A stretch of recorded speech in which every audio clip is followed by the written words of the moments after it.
our civilization is not going well. A lot of loss is already on course.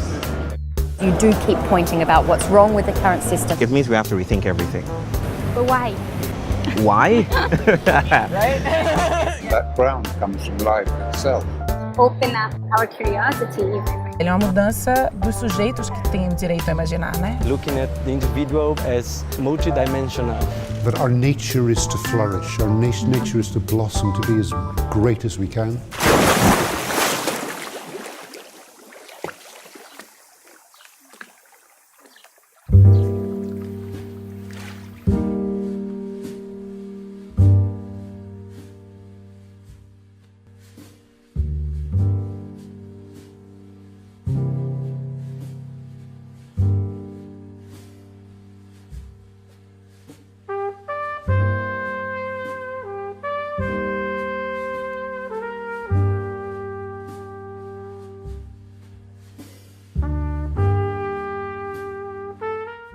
Talk about this, like releasing of oppression and how does it work? What are the threats nowadays that we face, and how are we going to live with that? Like hopefully learning from loads of things that we have been doing, but it's a specific moment now. These threats. Before talking, can I make a question? This issue, the point of responsibility at college or studying, reflects what happens also in politics and citizenship. Like people are how can I say that? Like they extract their responsibility, yes, and they project it for politicians. So I guess I'd like to listen to you, because while you were speaking, I was really considering that it's the same thing that's been happening in democracy. Like us, like citizens, we leave behind our responsibility, so we are waiting for something. There's always someone responsible for public policies or whatever we want, but we never actually feel responsible for creating that, for maintaining that, for monitoring that. Do you think there's... So I would say that so far I've talked about education as the practice of freedom, but there are many ways that we can practice freedom. Mm-hmm. So like one that was pioneered in Brazil is participatory budgeting, which is a great tool for practicing the practice of the practice of freedom. I mean, another one is simply as the cooperative movement, that cooperatives. So for example, until 4 or 5 years ago, I lived in a community, a famous experimental community in Scotland called Findhorn, where I had shares in the local shop, in the local wind turbine. We were net exporters of renewable energy, and again, I was a shareholder in that. I was a shareholder in a piece of land that we were trying to make affordable housing, and these all required us to engage as active citizens in economic democracy, effectively. So Max Neef, the Chilean economist, says there are a number of core human needs, among one of which is participation. And there are many different means of satisfying these needs, and in our Western culture, the satisfaction of the needs tends to be identified with consumer activity. Whereas in the rural Africa that I lived in, it just felt so much healthier and happier as a civilization, as a culture. People were satisfying these needs for identity and meaning and participation by actively engaging in the life of their community. And so I think that part of the problem is that we're defining democracy purely in terms of the once every 4 years vote. Mm-hmm. Whereas in fact it is the economic participation in what kind of a society we want that we need to be aiming for. And we need to develop these muscles. I think that we have to look for innovations on tools, like participatory budgeting, digital tools. It's important that we integrate that to politics, but we also have to look for innovation in values and competencies. And there's a lot of innovation skills.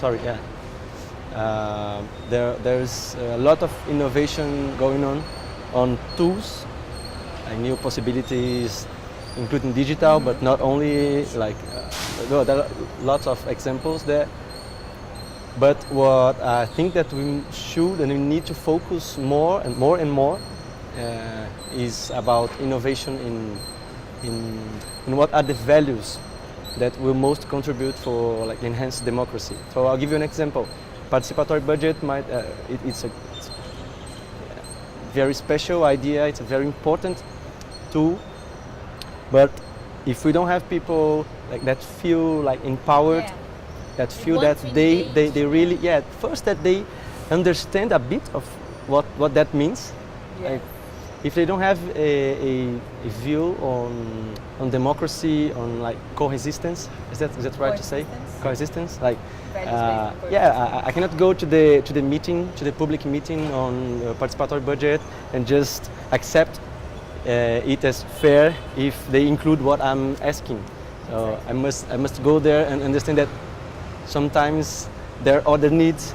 Then I won't have everything. So this is part of collaboration, and then that's why I think we can say that. And I've been observing innovations, especially in Latin America, is that the most important innovations on tools are those who promote collaboration, for example.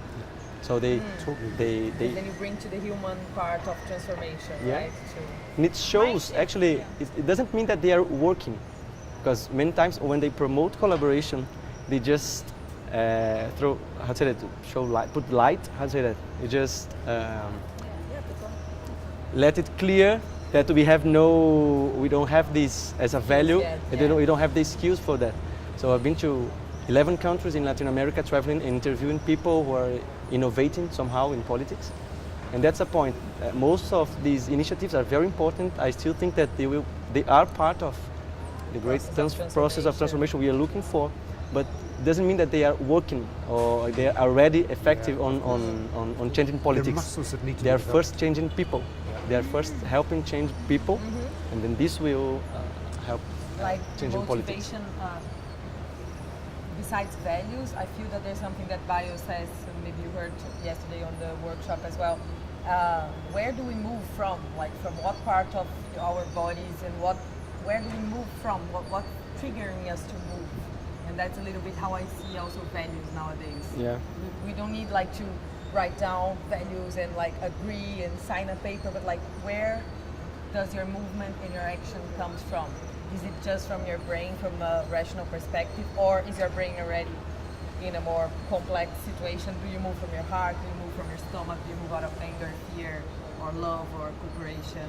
And I think that what are the principles that make you move, like, or that encourage you to move? Because as I was saying, like, I can feel that I'm participate as a citizen. I'm playing my role. So I go to the public meetings. I vote every 4 years, or in Brazil every 2 years. So I'm making formal part of my participation. And I can feel that's okay. But if we don't help people to have clear what democracy means, and democracy is not only about protesting or the freedom of shouting, saying no, exactly. Yeah. So democracy is also about creating convergence. Is it right? Saying yes, also. Right? Does this word? Yeah, creating convergence. Yeah. Convergence. So I think that this is something that even like many people who are involved in innovation processes for politics don't have that as a principle. Like, oh, okay, it's not, does it make sense to you? Like, sure. Doesn't, because, we have democracy if we can just protest and say no, or even say yes. Okay, that's what I want. Yeah. That's part of democracy. But the most important part has been ignored, which is how can I create the convergence? How can I create the, how to say that, environment? Or the environment for that idea to grow, to be accepted. So I think this is also coming back to the community thing that you're saying. Like the sense of community is about that, right? Well, I really agree with you. I mean, I think that there is this. I'm really struck by the fact that many of the founders of the cooperative movement saw it as being fundamentally an educational project rather than an economic project that is fundamentally about culture. And so many of the great cooperative movements, at the heart of the movement has been the cooperative university or the adult education. So it's about formación. It's about not just about skills transfer. It's about the development of a higher human, a more realized human being. And I think in that context, that economic crisis provides a real opportunity. So, like, if you think of Argentina in 2000, like the explosion of worker-owned cooperatives, of complementary currencies, of where the community simply had to collaborate. And again, I think it's other way. yeah. So it's part of the dominant story is individualism, and I must say, as I did yesterday, when I'm asked the question, what's the best thing we can do as individuals? Like, I tend to say, stop defining yourself as an individual. In Europe, we're seeing a lot of, again, with neoliberalism, we're seeing a lot of shops closing, post offices, libraries, community centres, pubs. So in response, many communities are creating village-level cooperatives to buy and manage the shop and the pub and the library and the cafe and the local food system. And so this looks like a really small thing, but actually it's giving people the lived experience of creating and managing their own systems. And I mean, I think this results from economic crisis. Yeah, I was in Argentina last year and interviewing people that are innovating in politics, and some of the think tanks that were created, that the greatest, the biggest, and actually the most important, like CPEC, which is a very interesting think tank for public policies, they were created in 2001. And then what they say is that our feeling, and they were created by, let's say, the elite. Yeah. Can I say that? Like that they had that perception that either we do something and we co-responsibilize. How do I say that? We take co-responsibility. Yeah, we take co-responsibility, or we we leave. die. Or we leave. No, what happens is that many people left the country.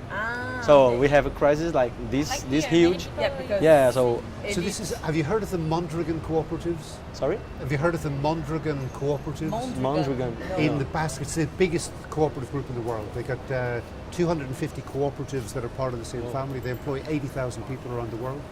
And they were created by a Jesuit priest whose name is totally unpronounceable. But his slogan at the beginning was savings or suitcases. Find a way of mutualizing your savings, or you watch your kids pack their suitcases and leave. Yeah.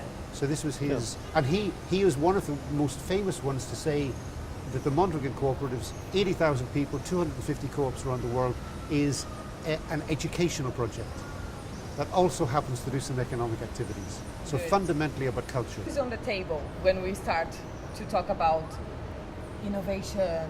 What's the new framework? How are we going to be there? So the obvious like inclusion idea, but especially when we are talking about huge, ambitious change-making programs, usually who's on the table is who's able to be there.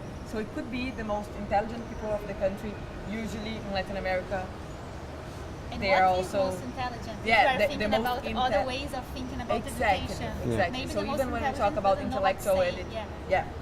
So who is on this table, and how we build like real participatory process for that without being stuck and paralyzed because you're like, we don't have all the voices here, so maybe we shouldn't even have this conversation. Who are we here talking in English for whom and stuff? So it also tends, a lot of people get paralyzed in the process of radical inclusion. And how do we work with that? Especially, I'd just like to have your take on programs, on innovation programs or projects that are aiming to make change. Because we want to disrupt, so we want to make change, but then who's there taking this decision, and how do we work with radical inclusion?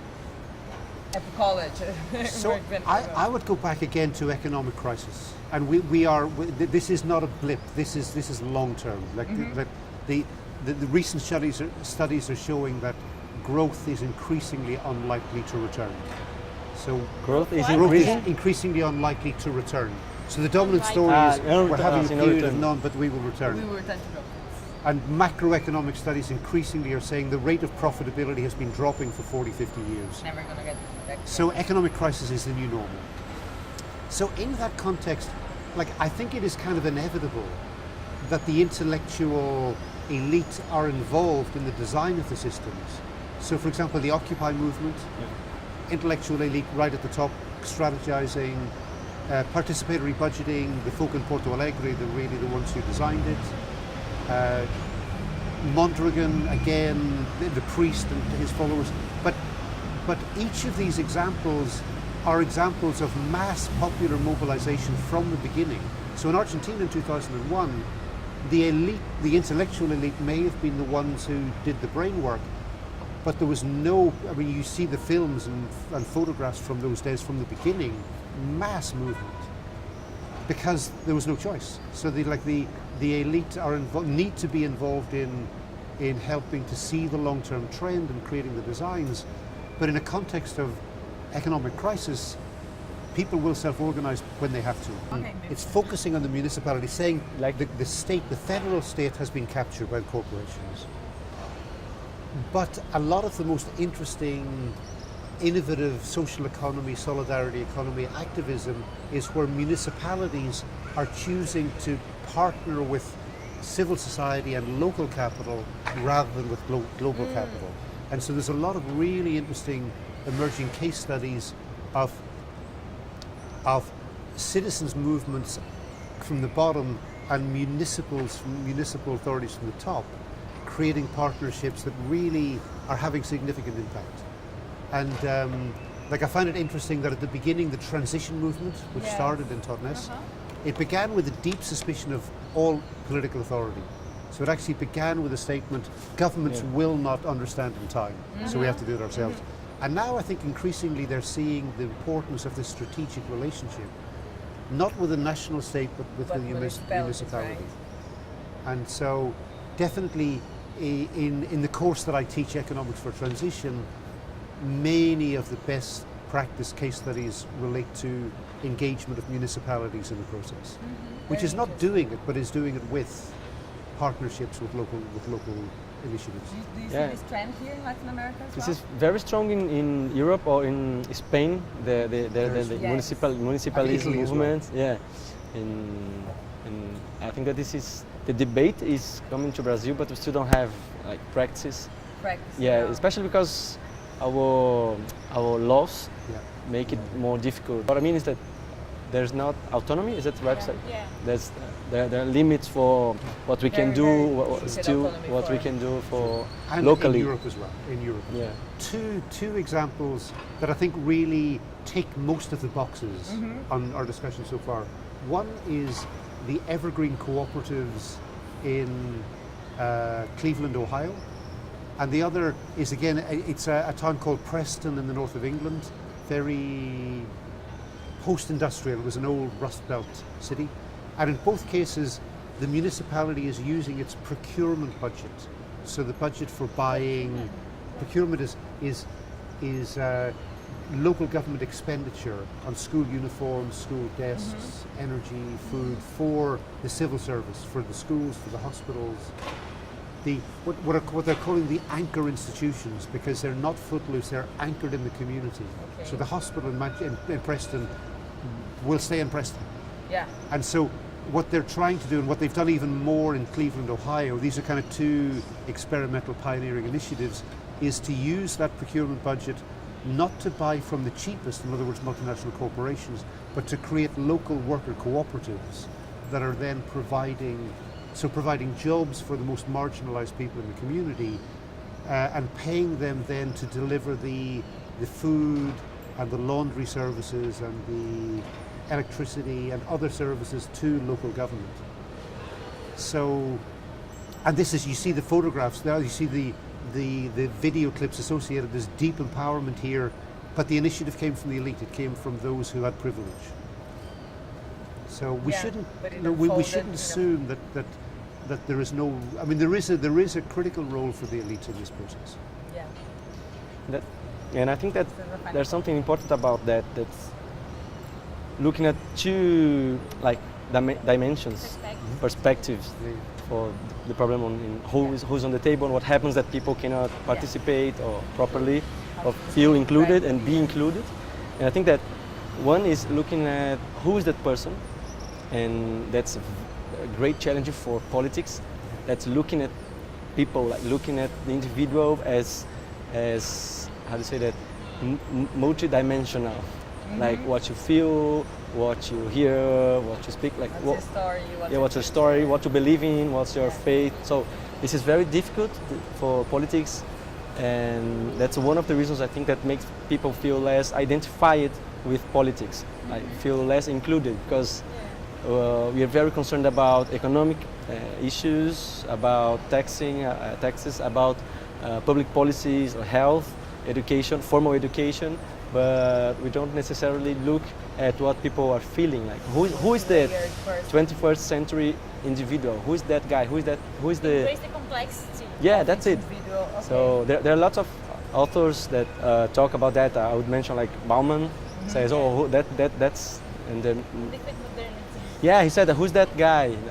He feels like fear, he feels like uncertainty. He uses a word in German. I would never be able to say it, but that means three different things, like fear, uncertainty, and risk, something like that. So if we look at the person and we consider that, then the diagnosis takes to one place. Okay. If we consider people are just the economic demands or like basic social rights demands, then the solution is another one. And what I think that in this question we are always focusing on the second diagnosis. It's just a matter of resolving what they have to eat, to drink, and if they have some health problem. And this will take us to understand what's the real problem we have to solve. Then we'll have the right answers for what's innovation and what's not innovation. Because innovation is not necessarily positive. It doesn't necessarily mean that your innovation to make something, democracy for example, better.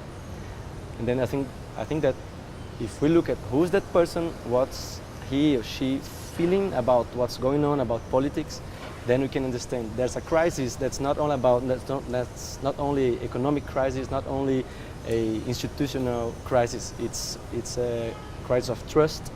It's a crisis of values. It's a crisis of compassion. So if culture, it's cultural. Human. And then the solution, if we agree with this diagnosis, then the solution is one, and then what's innovation or not will be considered. If we don't consider that, and that is what's happening at all, it's like I saw many initiatives that were from governments and from civil society that were including digital tools for participation. For one, yeah. And then what's your diagnosis? Is your diagnosis that diagnose that people need more, people participate, will participate more if they have the possibility to do it on an app or cell phones? Maybe this is true, but what was how did you analyze that? Yeah. Because sometimes you might be increasing the problem.